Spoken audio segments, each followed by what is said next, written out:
Happy Saturday, everybody. I wanted to talk a little bit today about prayer. I think that it is something that is super important, and I think we often forget that we need to talk to our Father, and we don't.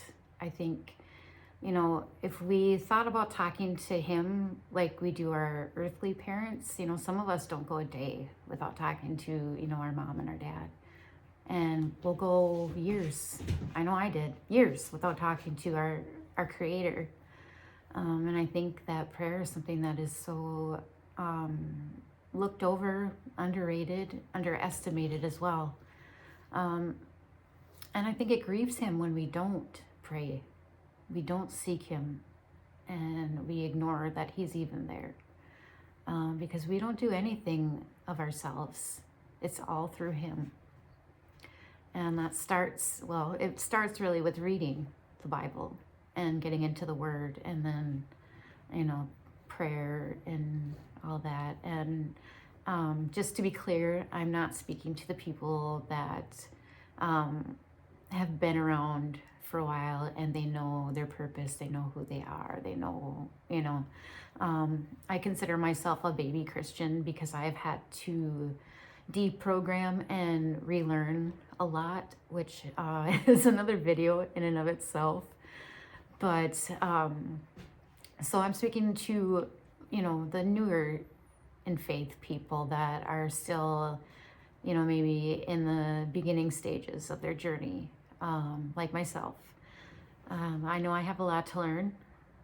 I started a prayer ministry as well, as I mentioned in my last video, because I think prayer is super important.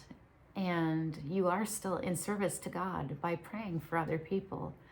And yeah, it's not the big flashy gifts of the Spirit, that everybody wants. It's, I know it's not a gift of the Spirit per se. It's supposed to be part of our everyday life as Christians, right? Excuse me.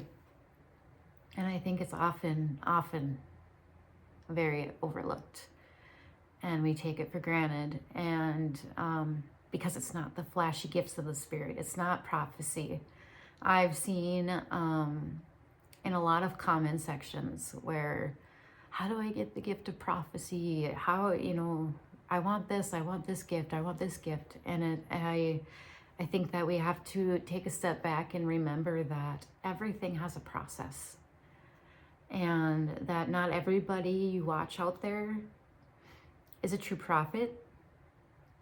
Even in the Bible, in 1 Kings, if you remember Ahab, God sent a lying spirit to the prophets to prophesy that everything would be great and he should go out to battle. So it's not always even that the person is a false prophet, so to speak. God tests us. He does. And that's one of the ways he tests you. So you got to be very careful with that. And you need to be careful what you wish for. Because as I learned, you just might get it. And it's not going to be what you thought. Because so when I was in the world, I was watching the demonic award shows and all that stuff. Back then, and I'm older, I'm 45. So, watching the VMAs and all that stuff. And it wasn't called seers and prophecy. Excuse me here while I find my brain. It wasn't called prophesying. It wasn't called, seers. It was psychics and mediums, right? And that's what I wanted. I wanted to be a psychic. I messed around with tarot cards. I have since thrown them all in the garbage and gotten rid of all that stuff, because that is not the way to go. But God finally answered me. And he was like, all right, big shot. This is what you want. Let's show you what it's like. And in 2007, I got married and ended up getting pregnant with my second child. I had already had a 2-year-old daughter with the man that I had just married. And the pregnancy was off from the start. And I know it's easy to say that now, knowing everything that happened, but I was not myself from the start of it. I had dreams throughout that I had him. It was a boy. His name is Tegan. But I had dreams that he had been born, and then the very next day he was an adult, and I couldn't make sense of that. I had no idea what that meant, and I kept repeating this dream like night after night after night for months. And then in January of 2008, my great aunt had a complication during surgery, and she wasn't going to make it because she was in her 90s. So when complications come up, you know, the chances of surviving are not as great. But she was a woman of faith. I remember going to church with her. I remember a lot. But that's getting off track, sorry. So we went down to say goodbye to her. I live about 2.5 hours north of her. And we were getting in the elevator to leave after saying our goodbyes. And you know that you get that pit in your stomach, or you feel like your stomach just smack against the floor. I had that feeling, and I looked up at my parents and I said, I think he's going to be born on her birthday, and it's not going to be good. Well, my due date was March 9th. Her birthday was March 7th. So again, not out of the realm of possibility. So, you know, but I still think this was a lesson for me, that God showed me that things are not what they seem. So he was born on her birthday. It was not good. And not only did I not get to bring my baby home, because he passed due to an umbilical cord accident while I was in labor, I almost died myself. My blood stopped clotting, and I was bleeding from non-surgical sites, and they couldn't get it under control. So not only did I lose my child, but I almost died myself. And, you know, after grieving and healing, it takes a long time. And it took me years to figure all this stuff out, that like, hey, you got what you asked for. You wanted to know what was going to happen. You wanted to be able to see the future. He showed it to you. He gave you dreams. Dreams that you were not going to be able to raise your child because he was a baby one day and an adult the next, right? Then in the elevator, he sent you another message. He's going to be born on her birthday, and it's not going to be good.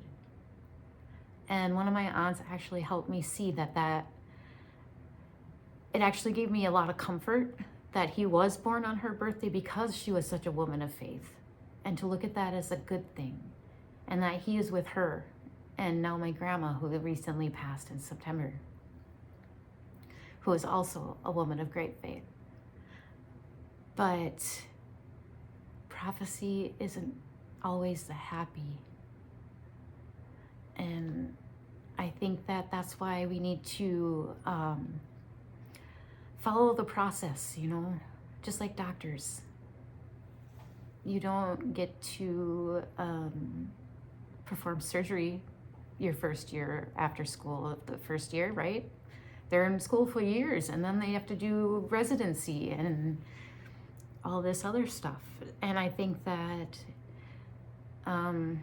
you know, in this world the way it is now with instant gratification and everything at our fingertips, it's so hard for us to be patient.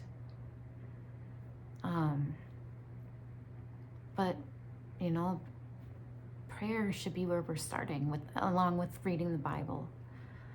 And I mean, in Matthew 25:40, he says, "Assuredly I say to you, As you did to the least of these, my brethren, you did it to me. I'm sure I messed that up, but you know where I'm going here. So you're still in service to Jesus. And what a great way to start, right? I think we need to focus on being happy with where we're at in our process instead of wanting to be where we're not. And we need to pay attention because he's telling us stuff all the time. I just had an incident last night. I'm in the book of Isaiah right now. I think it was like in chapter 48, it was like he was talking directly to me. It talked about child loss. It talked about how he was going to take away the trembling cup and give it to the people that walked all over me, basically. And it was like I had to I have a new community of awesome people and say, hey, is this normal? Because, the first time I read the Bible, it was like I just read it to read it. I didn't do it with intention, with purpose, like I'm doing now. And they're like, well, it's called the living word for a reason. And, it's like, well, now that I think about that, yeah, you just do one of the, yeah. But I think, there's a process. And we need to learn that through every season, he's teaching us something different. He's not preparing the blessing for us. He's preparing us for the blessing.